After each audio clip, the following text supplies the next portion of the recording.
नमस्कार, आप देख रहे हैं आपका अपना चैनल न्यूज इंडिया। मैं हूं आपके साथ गौरव किशोर शर्मा और बात करेंगे महाप्रलय की आंखों देखी कि हम आपको 4 तस्वीरें भी दिखाएंगे किस तरीके से ये महाप्रलय आई है और ये तमाम तस्वीरें कैमरे में कैसे कैद हो गई हैं। 4 तस्वीरों के जरिए हम आपको वो आंखों देखी बताएंगे। देखिए 4 तस्वीरें। पहली, हर्षिल में झील बन गई है। दूसरी तस्वीर में हम आपको दिखा रहे हैं कि रडार के जरिए तलाश की जा रही है। उत्तरकाशी में बादल फाड़ तबाही के बाद रेस्क्यू ऑपरेशन का आज 5वां दिन है, जहां सुरक्षा बल मलबे में जिंदगी खोल के लिए ऑपरेशन जिंदगी छेड़े हुए हैं। इन 4 तस्वीरों में आप देख सकते हैं कि कैसे आसमानी आफत के बाद लोगों का रेस्क्यू किया जा रहा है। पहली तस्वीर हर्षिल से है। दूसरी, किस तरीके से चिनूक और चीता हेलीकॉप्टर के जरिए लोगों की तलाश की जा रही है।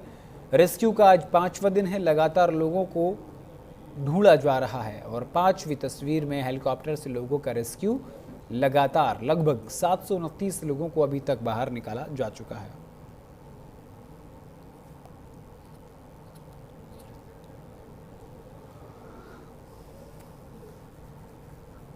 तो उत्तरकाशी में बादल फाड़ तबाही जो सामने आई है, उसके बाद एक बार फिर से ये सोचने और विचारने पर मजबूर कर दिया है, क्या विकास ही विनाश लीला लिख रही है?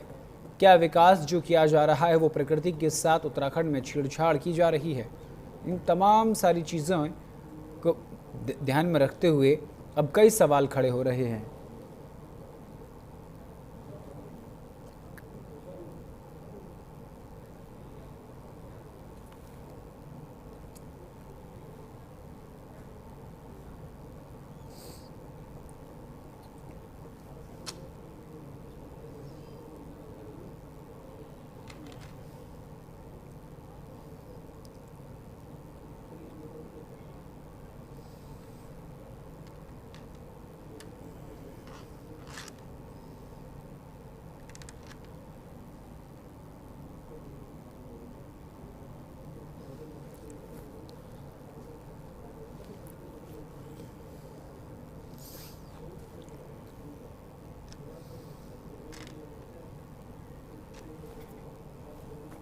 ये देखिए, ये तस्वीर हम आपको दिखा रहे हैं।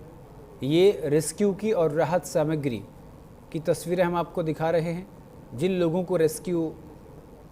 का रेस्क्यू कर लिया गया है उनको सुरक्षित स्थान पर पहुंचाया जा रहा है। देखिए, चिनूक हेलीकॉप्टर के ज़रिए जनरेटर सेट को ले जाया जा रहा है। जहां लोग रह रहे हैं वहां तक पहुंचाने के लिए चिनूक हेलीकॉप्टर के ज़रिए जनरेटर सेट भी पहुंचाया जा रहा है। कल एक तस्वीर सोशल मीडिया पर ज़बरदस्त तरीके से वायरल थी, जिसमें जेसीबी को चिनूक हेलीकॉप्टर के ज़रिए ले जाया जाता हुआ दिखाया जा रहा था और आज जनरेटर सेट को ले जाते हुए चिनूक हेलीकॉप्टर के ज़रिए दिखा रहे हैं।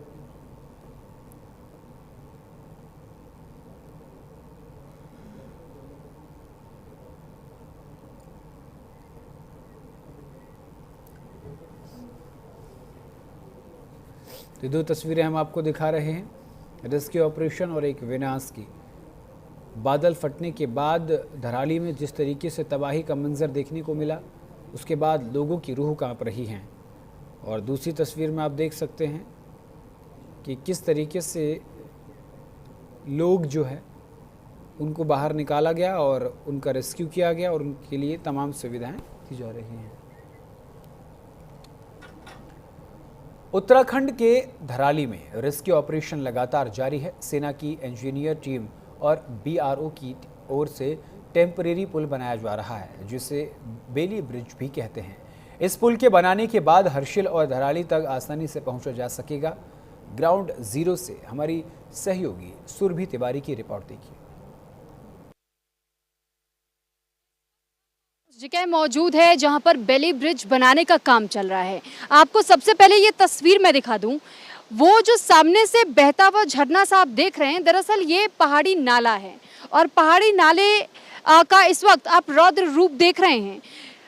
कहा यह जाता है कि अमूमन आम दिनों में ये नाला इतनी तेज प्रवाह के साथ नहीं बहता है, लेकिन जब से बादल फटने की घटना हुई और ये बताया जा रहा है कि इन्हीं पहाड़ियों से ठीक ऊपर ग्लेशियर की कुछ चोटियां भी हैं, वो रात के समय में जितनी तेजी के साथ इस वक्त पिघल रही हैं, इस वजह से भी माना जा रहा है कि ग्लेशियर का पानी भी मिक्स होकर के जो पिघल करके आ रहा है, जिस वजह से इस वक्त ये नाले भी उफान पर है। आप इस धार को देख करके समझ पा रहे होंगे कि जिस तरीके का इसका प्रवाह है, ऐसे में अगर कोई भी व्यक्ति जाता है तो उसके बहने का खतरा कितना ज़्यादा रहता है। साथ ही साथ मैं आपको एक और चीज़ दिखाना चाहूँगी, उसके थोड़ा नीचे की तरफ, थोड़ा सामने की तरफ आप आएंगे तो ये आप देखिए, उस नाले के पास पहुँचने के पहले ये जो रास्ता है, जो रास्ता ये पूरा यहाँ से होकर के और बिल्कुल उस ब्रिज के पास जा रहा है, उससे पहले ये रास्ते का कटाव देखिए।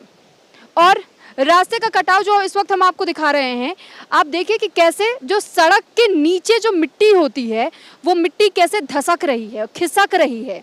और इस वक्त ये जो पूरा मिट्टी का फ्लो है वो धीरे धीरे नदी के भीतर ही समाता जा रहा है। और इसके साथ हम आपको ये समझाने का प्रयास कर रहे हैं कि इस वक्त पहाड़ी इलाकों में अगर आप यात्रा करने का सोच रहे हैं तो बिल्कुल भी अपना प्लान बदल दे, इसे आगे ना बढ़ाएं, क्योंकि ये खतरे से खाली नहीं है। आपने देखा कि यहाँ पर जो बैरिगेड्स ये लगे हुए हैं, यहाँ तक आप यहाँ तक तो बैरिगेड्स देखेंगे, लेकिन इसके आगे बैरिगेटिंग्स टूटी हुई है। और वहाँ आप देखिए कि कैसे वो बैरिगेड का हिस्सा जो है वो ध्वस्त होकर के नीचे कटाव में चला गया है। अब हम आपको थोड़ा और आगे लिए चलते हैं। हालांकि खतरे से खाली नहीं, देखिए यहाँ पर आप ठहर नहीं सकते हैं, ये सड़क कभी भी खिसक सकती है, कभी भी नीचे जा सकती है। इसी वजह से हमें भी बिल्कुल ये कहा गया है कि आप जिस तरफ पहाड़ है उन पहाड़ी इलाकों से, यानी कि इस साइड से, इस ओर से होकर के आपको गुजरना पड़ेगा। अगर आप इस ओर जाते हैं तो इस ओर में आपके लिए खतरे की घंटी साबित हो सकता है। अब आपको आगे लिए चलते हैं, जहां पर इस वक्त देखिए कैसे यहाँ पर एसडीआरएफ की टीमें भी मौजूद है और साथ ही साथ जो कर्मचारी हैं जो पुल बनाने के काम में लगे हुए हैं, क्योंकि ये बेली ब्रिज है, इस बेली ब्रिज के बनने का इंतज़ार किया जा रहा है कि कितनी जल्दी ये बेली ब्रिज बन जाए और इस पुल को पार करके हर्षिल और धराली तक पहुंचा जा सके। क्योंकि आप समझिए कनेक्टिविटी इस पुल के ज़रिए ही हो पाएगी मुमकिन। अगर ये पुल नहीं बनता है तो ऐसे में ये रास्ता पूरी तरीके से भी खुल नहीं पाएगा, और रास्ता नहीं खुलता तो यानी हर्षिल और धराली तक जो एम्बुलेंसेस को जाना है, जो राहत सामग्री जानी है, उसे पहुंचाने में बहुत कठिनाई होगी।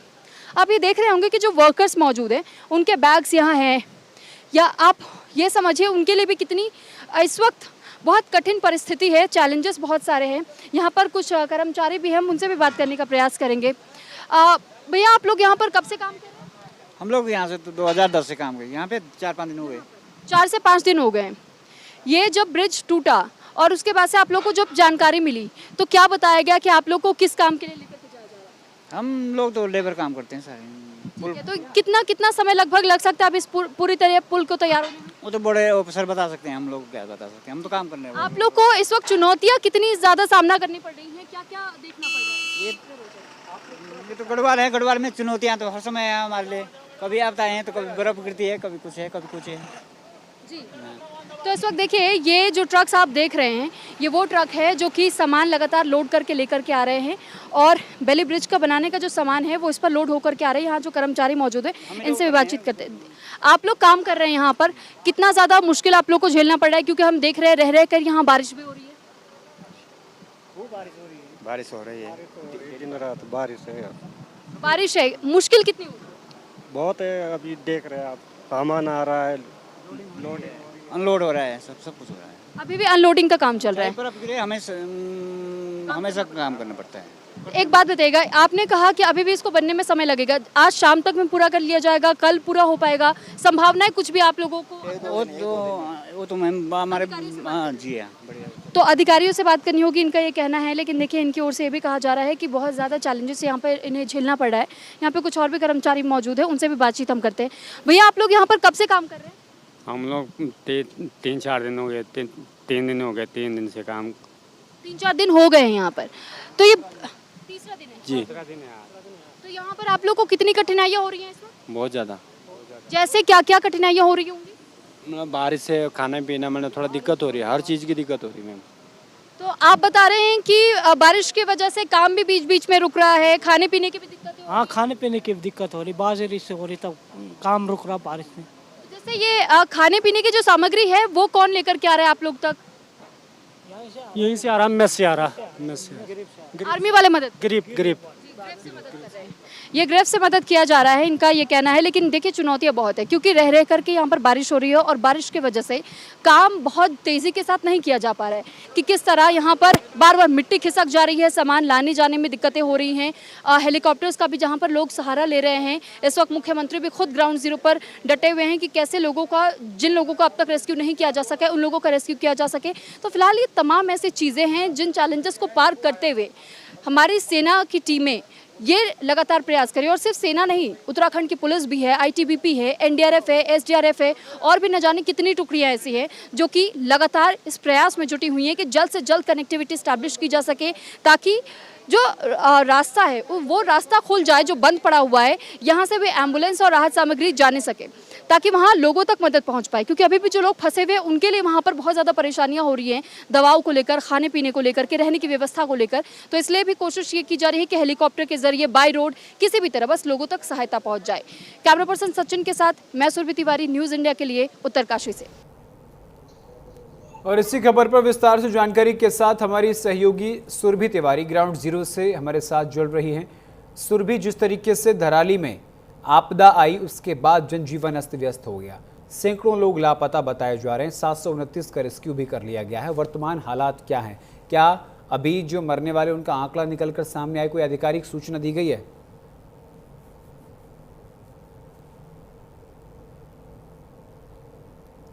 देखिए गौरव, जो अब तक आधिकारिक जानकारी की बात की जाए तो ऐसा कुछ भी नहीं है क्योंकि अभी भी सरकार की ओर से लगातार ये प्रयास किया जा रहा है कि और कितनी जिंदगियों को बचाया जा सकता है। क्योंकि वहाँ पर आसपास में जो गांव बसे हुए हैं उन जगहों से भी लोगों को हटाया जा रहा है क्योंकि इस वक्त सरकार बिल्कुल भी नहीं चाहती कि अब दोबारा से कहीं किसी लोगों को नुकसान पहुँचे या दिक्कतों का सामना करना पड़े। अब आप ऐसे में स्थिति समझिए जहाँ 729 लोगों का आज रेस्क्यू हुआ है, अभी भी लगभग धराली में बताया जा रहा है कि आसपास 300 के लगभग लोग वहाँ पर फंसे हुए हो सकते हैं और उनको भी रेस्क्यू किया जा रहा है। हालांकि आज के लिए रेस्क्यू ऑपरेशंस बंद कर दिए गए हैं जो हेलीकॉप्टर के जरिए हो रहे थे, लेकिन आर्मी अभी भी धरातल पर जुटी हुई है। और जब हमने उस बेले ब्रिज के पास में जाकर के जब हमने रिपोर्ट और जानकारियां जुटाने के प्रयास किए और जब आर्मी के ऑफिसर से हमने बातचीत की तो उनका भी ये कहना था कि देखिए लगातार ये प्रयास किया जा रहा है कि जल्द से जल्द इस बेले ब्रिज को कंप्लीट किया जा सके ताकि कनेक्टिविटी स्टैब्लिश हो जाए।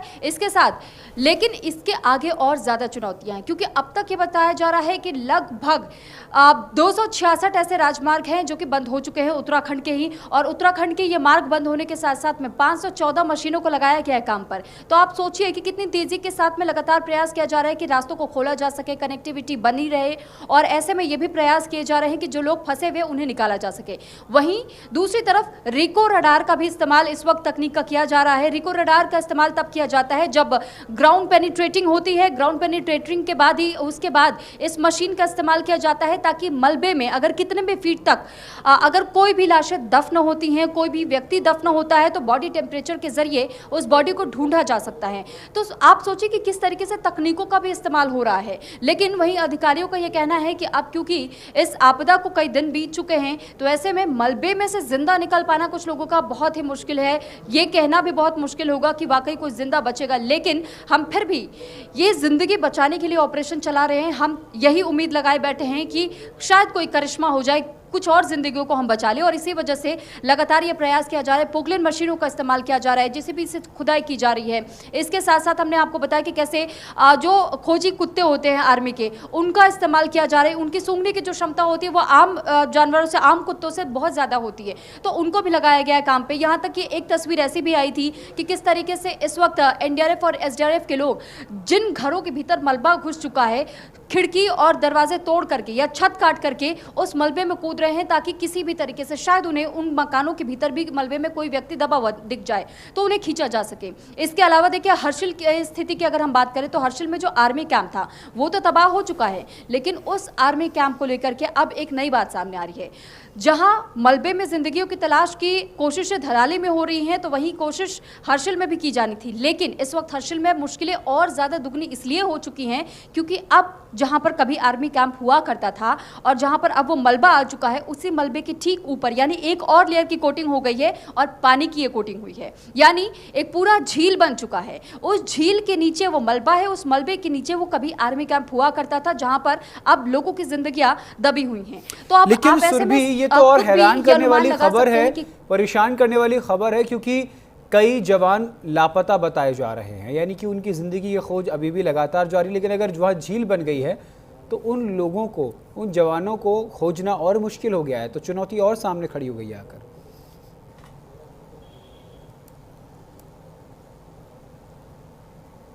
बिल्कुल, देखिए इसी वजह से ये प्रयास किया जा रहा है गौरव कि कभी ड्रोन का सहारा लिया जा रहा है, कभी सैटेलाइट मैपिंग का सहारा लिया जा रहा है, कभी रिको रडार का इस्तेमाल किया जा रहा है, कभी खोजी कुत्तों को लगाया जा रहा है, कभी पोखलिन मशीनें लाई जा रही हैं। हर एक तकनीक इस वक्त, चाहे इंडियन एयरफोर्स हो, इंडियन आर्मी हो, एनडीआरएफ हो, एसडीआरएफ हो, हर कोई ये प्रयास कर रहा है कि किस तरीके से कैसे भी जवानों को बचाया जा सके। और सिर्फ जवानों की बात हम नहीं कर रहे हैं, हम उन सिविलियंस की भी बात करें, क्योंकि जिन लोगों को रेस्क्यू करके अब तक लाया गया है आईटीबीपी कैंप मातली में, उन लोगों का ये कहना है कि देखिए उनका ये कहना है कि आप हमें दोबारा वापस धराली भेज दीजिए, क्योंकि हमारा परिवार बिछड़ा हुआ है, हम अपने परिवार के सदस्यों को दोबारा से हम खुद ही ढूंढना चाहते हैं। तो आप ऐसे में स्थिति समझिए, एक तो कुछ लोगों को बचा करके लाया जा रहा है जो जिनके परिवार उजड़ चुके हैं, जिनके परिवार लापता हो चुके हैं, मिसिंग हैं अभी भी। ऐसे में वो उम्मीद लगाए बैठे कि अगर हम बचे हैं तो शायद हमारे परिवार के लोग भी बचे हों, लेकिन उन्हें ढूंढा नहीं जा रहा है, जबकि ऐसा नहीं है। क्योंकि हमने कई लोगों से बातचीत की जिनको वहाँ जब हम गंगनानी पहुंचे हुए थे और गंगनानी से हमने लोगों से बातचीत की, तो उनका ये कहना था कि आर्मी लगातार ये प्रयास कर रही है कि कैसे हम तक मदद पहुंचाई जाए। आर्मी की ओर से ना केवल लोगों तक रेस्क्यू अभियान चलाया जा रहा है, लेकिन उनके लिए अपने कैंप्स खोल दिए गए हैं, उन्हें शरण दी जा रही है, उनके लिए खाने पीने की व्यवस्था की जा रही है, फर्स्ट एड किट्स की व्यवस्था की जा रही है। तो तमाम ये कोशिशें हैं, ये जद्दोजहद है, सरकार हो, शासन हो, प्रशासन हो, यहाँ तक कि जितनी टीमें हैं, सेना की जितनी टुकड़ियां हैं, हर एक प्रयास किया जा रहा है कि अगर एक भी और अधिक जिंदगी अगर वो बचाई जा सके तो बहुत बड़ी उपलब्धि होगी। रिपोर्ट करना बेहद आसान है, चीजों को बोलना, दिखा के बताना बहुत आसान है, लेकिन जरा सोचिए जो लोग उस मलबे के नीचे दब गए होंगे क्या हालत रही होगी। जो बच गए हैं वो अपनों की तलाश किस तरीके से कर रहे हैं। ये परेशान, विचलित करने वाली तस्वीरें जिस तरीके से आपने लगातार ग्राउंड जीरो से भेजी हैं सुरभि, ये बहुत मुश्किल है ये समझना कि जो जिंदगियां अंदर फंसी हुई हैं वो कैसे बाहर निकलेंगी।